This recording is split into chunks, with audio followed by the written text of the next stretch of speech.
Atlantic trip now. We're heading actually to Miami last night, where the much-touted cruiserweight David Haye was having his third professional contest. He'd won the first two, and you'd seen them both here on BBC television. His opponent was Roger Bowden from Cincinnati, Ohio. He was only brought in at 3 days' notice, and it showed. So the learning curve continuing for David Haye here at the Seville Beach Hotel in Miami. Haye, as you see, has a clear height and reach advantage over Roger Bowden, 34 years old, from Cincinnati. And Haye with 2 professional victories so far. Says that his hero's Roy Jones. Well, I wonder if he'll be able to produce some of the slick moves that we saw in Las Vegas. Haye in the black shorts. Terrific amateur record. And a fighter of great confidence. This, of course, is a learning experience, but he's not done anything too wrong so far. And straight on target with an authoritative left jab.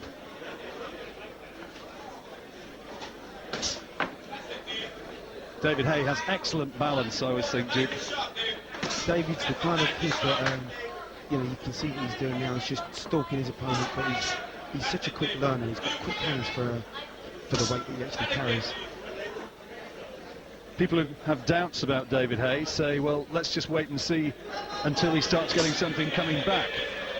And Roger Bowden at this stage doesn't look as though he's the man. Oh, that's a good little clubbing right hand in there, and Bowden had to take that one. Well, I think that's a knockdown from the referee. What's all that about? The kid's just falling over. I thought he was going to take a count for a minute. Didn't look as though he wanted to get up. Well, that's just a stumble.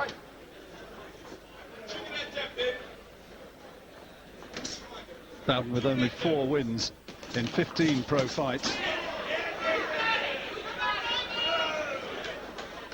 And already he looks as though he's outgunned in there, and really doesn't look much more than a light heavyweight. He doesn't look like a cruiserweight. No, he doesn't quite look the cruiserweight limit, but you know, David's going to take a lot of hold, and you know, he's such a bright prospect, and he's got so many good moves. Well, that's the second knockdown from the referee, isn't it? That's another stumble. Well, Bowden, he doesn't really look as though he wants too much of this, does he? Now, what's happened here? The referee's called timeout, I think, to replace the gum shield. Looks like Bowden's gum shield's come out of his mouth. Maybe the canvas is a little bit stiff, but he just seems to keep falling over. There was a good left hand in there from David Haye before that second stumble of Bowden's. He's looking to load up now, isn't he?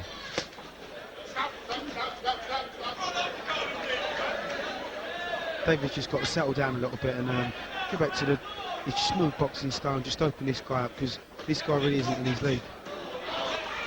He can't miss with that left hand. Well, that's it, he's down. Now I wonder whether he's going to get up. It was the left hand, well, he has. The left hand was the one which did the damage initially, and I'm not sure how much more Roger Bowden wants.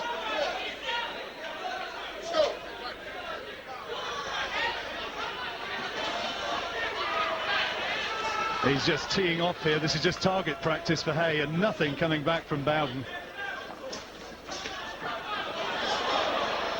Well, that is also not exactly in the Queensberry rules. Unfortunately for David Haye, this exercise isn't going to prove too much of a learning curve, because Bowden's not really making too much of a fight of this. Well, the referee's deducted a point for that attempt to rugby tackle, and he stopped him. Well, that, as I'm afraid to say, taught us nothing at all about the progression of David Haye, and that wasn't much of a fight, in all honesty, Duke. Right, no, unfortunately it wasn't much of a fight. You know, we can't really press this one up too much. Bowden didn't really come to perform. Unfortunately for David, he's learnt nothing, but it's nice exposure for him. You know, he's got away, he's made his American debut, and he's got another win. Well, David just shaking his head a little bit disconsolately in there, and I think he'd have liked more of a test than that. To go all the way over to Miami and only go through that, that's frustrating for him. Adam Booth just helping him on with his gown, and he's the coach who was alongside him in amateur days, now in the professional ranks. David Haye, 3 wins out of 3, and we're still learning whether or not he really is the prospect that we hope at professional level that we will see. 3 wins, undefeated. Yep, he's undefeated. Like I say, unfortunately, this victory wouldn't have told us too much about David, but, you know, it's a win, and he goes on from here. And let's just hope the next fight will be a little bit more promising than that. David Haye, very happy with your victory, I would imagine. Tell us a bit more about the fight. Well, it was a bit of a joke, to be honest. The guy didn't seem to come to the fight. I did the best I could with what I had. He obviously didn't want to come. I'm not in control of who I fight. I've come out here to Miami to train. I had a good training for 2 weeks down at the South Florida beach. And everything was going smooth, sparring with quality guys like Sultan Ibragimov, the Olympic silver medalist, and a lot of quality guys down there. It's just a shame. I was looking for a nice victory here, but I took the shine off it the way. At the end of the day, you boxed really well. You boxed within yourself. You boxed as well as you could.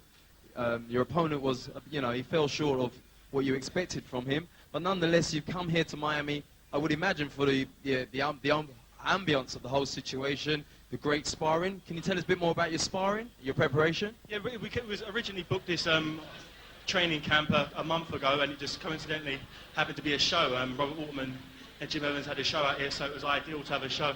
I go back tomorrow, so it was ideal, but I feel a bit disappointed, but I want to get back to England. I want to fight in a couple of weeks and keep it going. Okay, you've been boxing quite consistently since you turned professional. I would imagine that, what's your short-term plans? Are you hoping that somewhere along the line you'll be moving on to some sort of title status in the next year or so? Yeah, I'm looking for a Southern Area title as soon as possible, really. If I don't have a British title or be in contention for a British title by the end of the year, I'll be pretty disappointed. That's what I'm looking for by the end of the year, having some sort of title. But the way things are going, they're going okay at the moment. And another win, back in the ring in 2 weeks, ready to go again. Hopefully with a better opponent. And one thing's for sure, we're going to be seeing an awful lot of David Haye in the days and weeks to come. That's it from us here, though, tonight at Bethnal Green.